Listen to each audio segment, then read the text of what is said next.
Selamat datang di channel Pemuja Malam. Jangan lupa like, share, and subscribe ya. Terima kasih.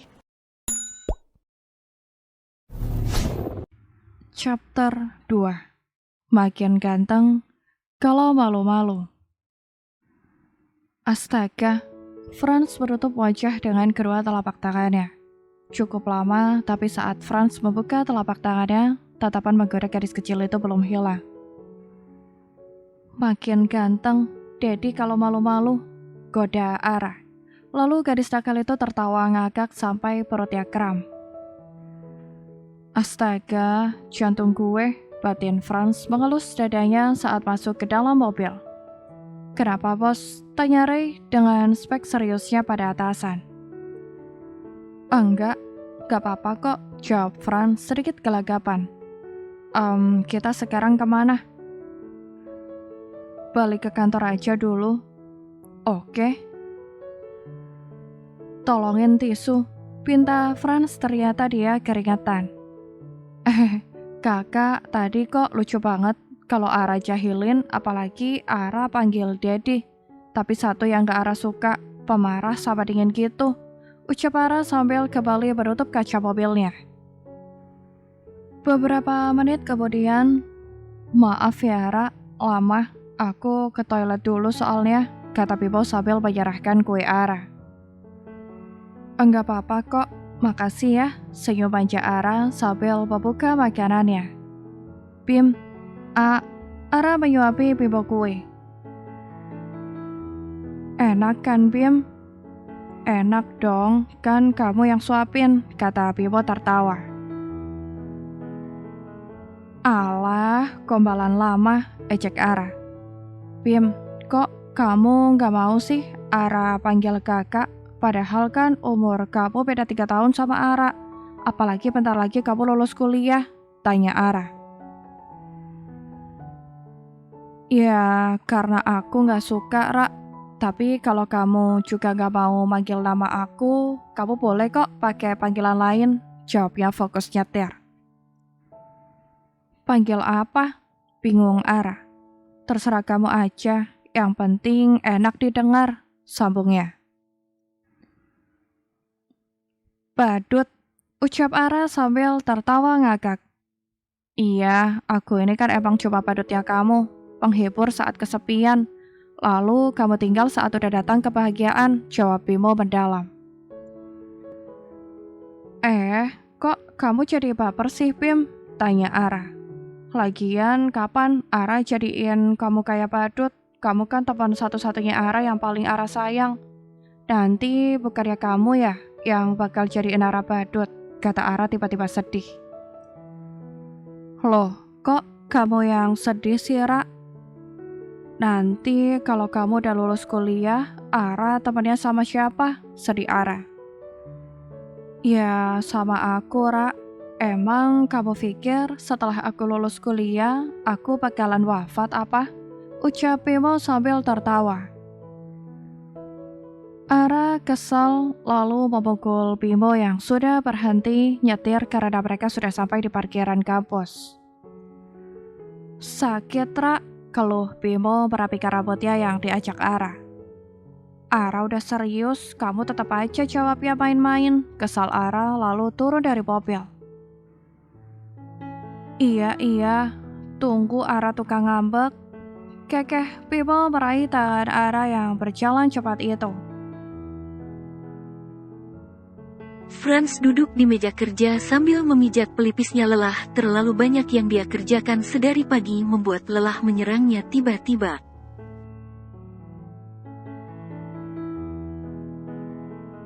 Masuk, ucap Franz saat seseorang mengetuk pintu ruangnya. Masuklah Stella, sekretaris Franz yang super. Dengan segala pesonanya mengantarkan berkas.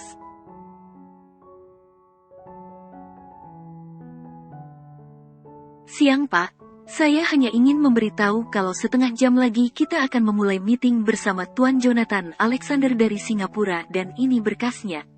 Ucap Stella sopan.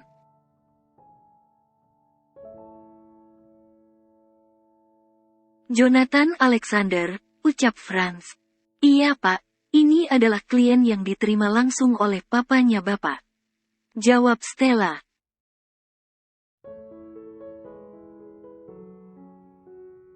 Oke, kamu boleh keluar.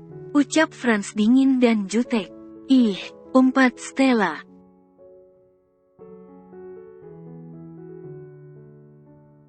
Kenapa sulit sekali sih untuk menarik perhatiannya? Batin Stella kesal. Siang bos, sapa Ray.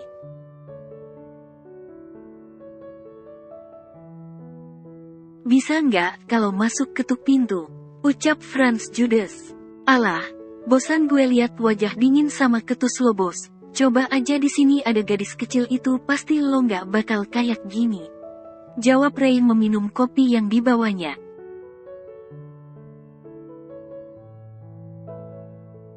Mendengar ucapan Ray seketika Franz tersenyum saat ingat kejadian tadi. Gadis kecil itu sungguh aneh, hanya dia saja yang bisa membuat Franz merasakan sesuatu yang berbeda sampai Franz malu.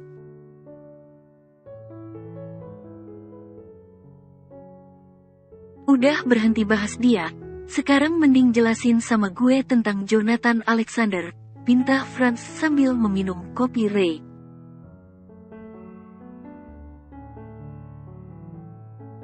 Tapi Ray malah menaikkan sebelah alisnya. Cepat, tegas Franz.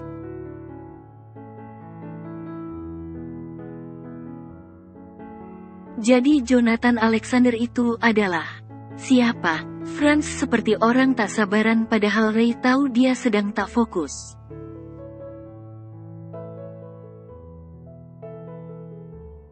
Satu-satunya orang yang berani memainkan dasi seorang Francisco Alfred, jawab Ray. Lalu ingatan Franz berputar ke masa lalu, tidak pernah ada orang yang berani melakukan itu, jangankan memainkan dasinya, menyentuhnya saja hanya orang tertentu yang bisa.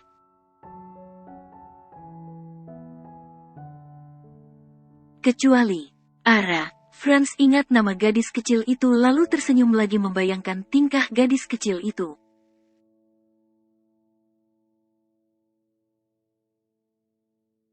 Prak. Kali ini Ray yang menggeprak meja mengagetkan Franz.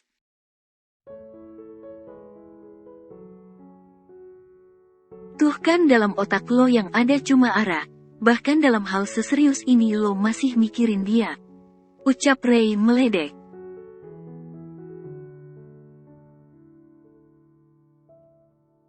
Oke, fix berarti lo ngejebak gue. Tak terima Franz. Sejauh itukah dia masuk ke dalam hidup lo?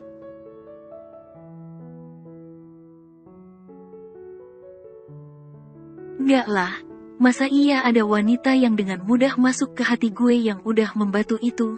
Sampai wanita telanjang yang lewat depan gue sekalipun gue nggak minat, ya kali cuma dijahilin doang.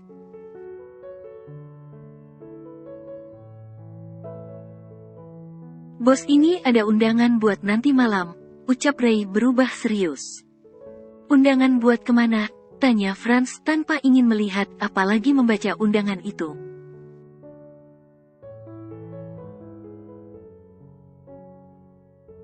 Undangan dari Fatarani Group, salah satu pemilik brand perhiasan ternama. Malam ini adalah peluncuran produk terbaru mereka yang telah tercatat sebagai salah satu perhiasan termahal dan terbagus dunia. Sambung Ray.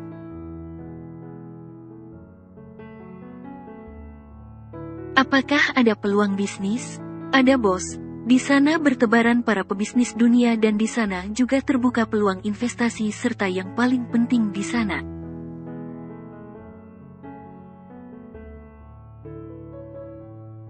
Kita bisa kenal banyak orang, apalagi sudah bisa dipastikan orang yang diundang ke acara ini bukanlah orang sembarangan. Jawab Ray dengan spek mafianya.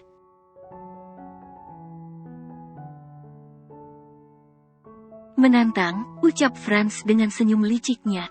Sekalian cuci mata bos. Tawa Ray dengan pikiran mesumnya membayangkan pakaian para wanita yang datang ke acara itu.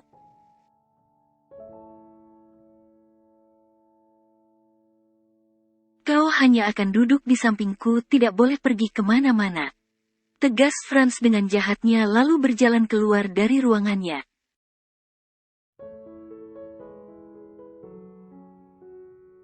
Yah, bos, aku ini asistenmu bukan istrimu sampai kau harus mengekangku, lemas Ray. Malam harinya Franz datang bersama Ray ke acara itu dengan tampilan cool dan karismatik yang begitu melekat pada diri mereka.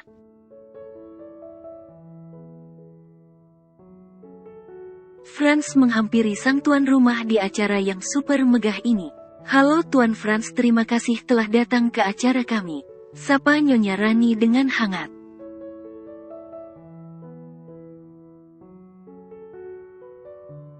Franz hanya tersenyum lalu berjabat tangan dengan Nyonya Rani dan suaminya. "Kenalkan, ini putri bungsu saya," ucap suami Nyonya Rani yang menatap Franz dengan antusias mengingat pengaruh Franz yang cukup besar di dunia bisnis.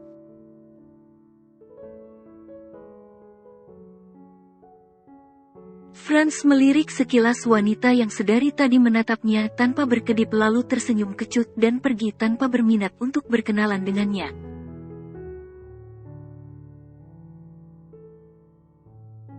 "Permisi," kata Ray sedikit sungkan karena sikap bosnya lalu juga mengejar Franz yang sudah jalan duluan.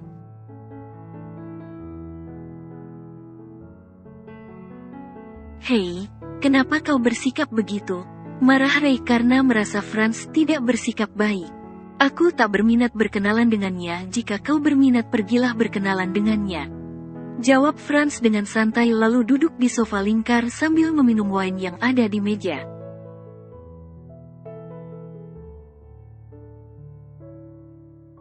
"Kau saja tidak berminat, apalagi aku. Tapi setidaknya kau harus jaga image, ingat kau seorang direktur, jangan sampai image perusahaan kita rusak di mata publik hanya karena sikapmu," ucap Ray mengingatkan.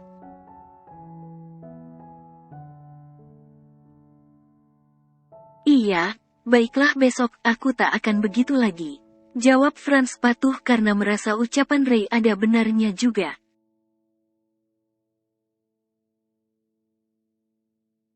"Halo Franz, Ray," sapa Ricard dengan hangat lalu memeluk kedua sahabatnya itu. "Kemana saja kau? Kenapa jarang terlihat?" tanya Ray.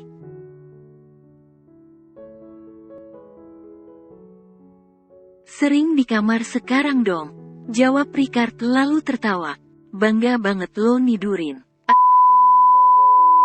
tiap hari," ucap Franz dengan ejekan mendalamnya.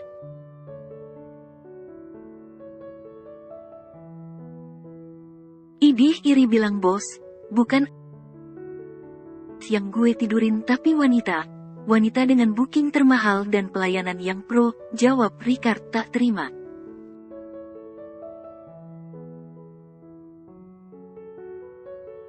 "Bodinya aja gitar Spanyol enak digoyang," kata Ray juga tertawa.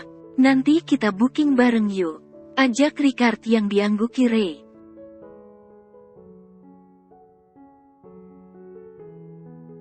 "Ngapain booking kalau yang selera kalian rendahan tuh banyak yang gratisan," tunjuk Franz lagi dengan tatapan jijiknya.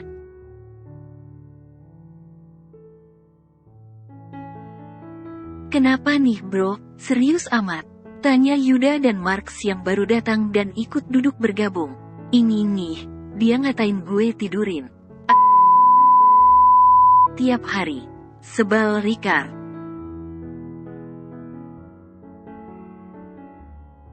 Tapi sejahat-jahatnya mulut Franz tak ada satupun dari sahabatnya yang memasukkan ucapan Franz ke hati karena Franz emang udah dasar mulutnya jahat.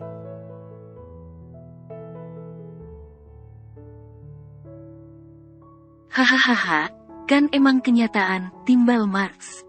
"Apa bedanya sama kalian?"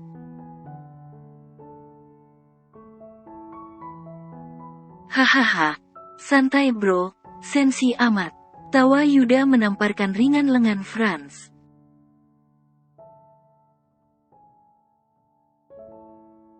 "Ada lagi yang bikin gue tambah sensi," sebal Franz saat melihat beberapa wanita berbaju sempit yang berjalan menuju ke arah mereka.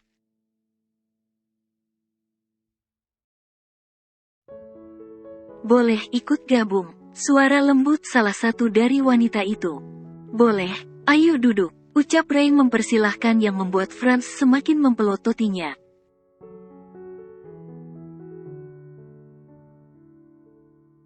Lalu mereka berkenalan dan berjabat tangan, tapi demi menjaga formalitas, akhirnya Franz mau walaupun masih dengan wajah tak sukanya.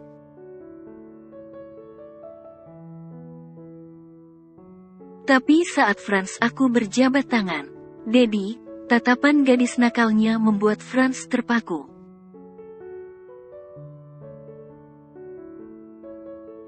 Franz menatap gadis kecil yang begitu manis dalam balutan gaun pesta selutut bertali spaghetti berwarna biru mint yang begitu pas di tubuh montok yang sedikit berisi itu.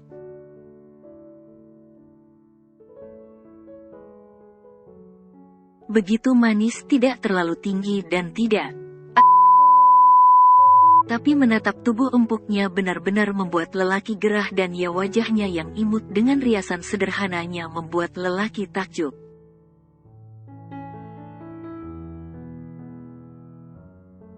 Tapi kalung yang melingkar di lehernya membuat orang-orang tunduk segan karena liontin di kalung itu melambangkan tahta putri mahkota yang disandangnya.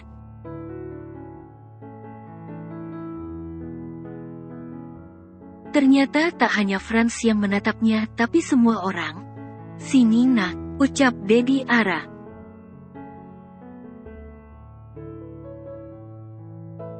Spontan saja Franz melihat ke arah belakang karena posisi duduk mereka berada di tengah, lalu Ara berjalan menghampiri Daddy dan mominya yang tengah berbincang dengan para koleganya.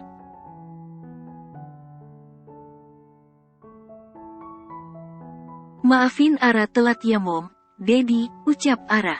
Dunia Franz seolah pergi entah kemana, perasaannya tiba-tiba tak menentu jadinya.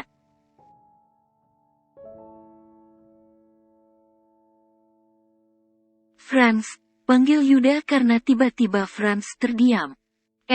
Franz kembali ke dunia nyata, tapi Franz tidak mau lagi menjabat tangan wanita itu.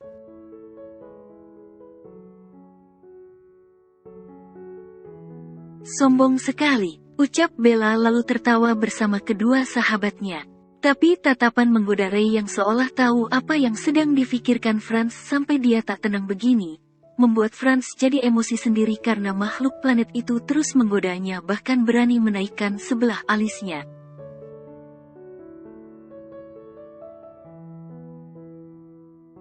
Franz hanya menatap wanita yang duduk di hadapannya dengan dingin seolah tak peduli dengan ucapannya.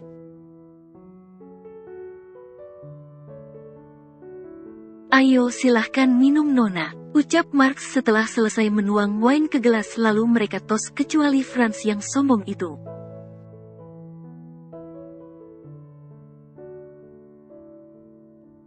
Franz yang duduk di tengah antara Ray dan Yuda pun kembali menoleh ke belakang untuk melihat gadis nakalnya.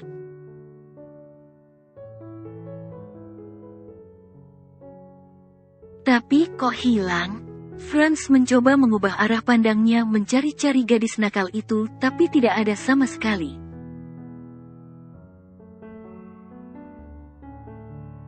Para sahabat Franz mulai membahas masalah pekerjaan setelah bacotan tak penting mereka, dan ternyata 3 wanita yang bergabung dengan mereka ini cukup berpengaruh di dunia bisnis.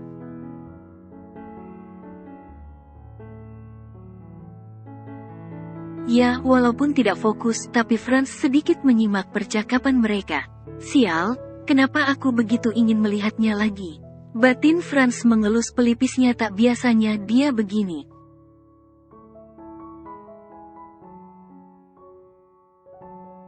"Kenapa Franz, kau terlihat kelelahan?" tanya Rika. "Apa kita pulang saja?" tanya Ray.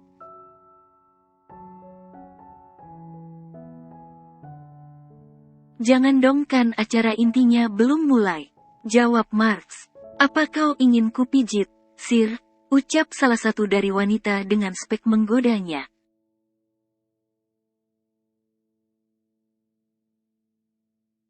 Franz tersenyum kecut. "Lebih baik aku menahan sakit daripada harus dipijit oleh tangan murahanmu."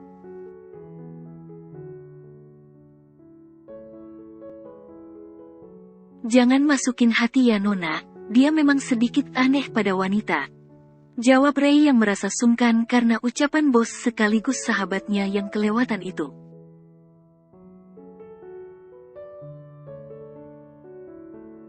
Apa dia pernah trauma dengan seorang wanita? Tanya Bella. Bukan urusanmu, jawab Franz ketus sebelum para sahabatnya menjawab.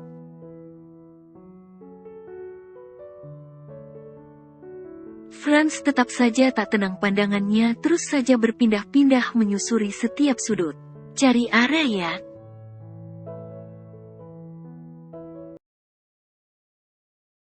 Gadis kecil itu mengedipkan matanya saat Franz menatapnya.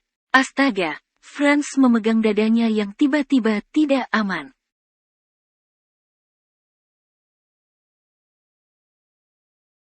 Saat Franz mendengar suara di dekat telinganya, dia langsung menoleh ke kanan dan tepat sekali wajah Ara tepat di hadapannya.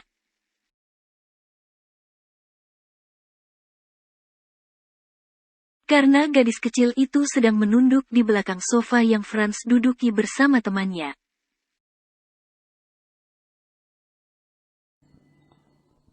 Bersambung.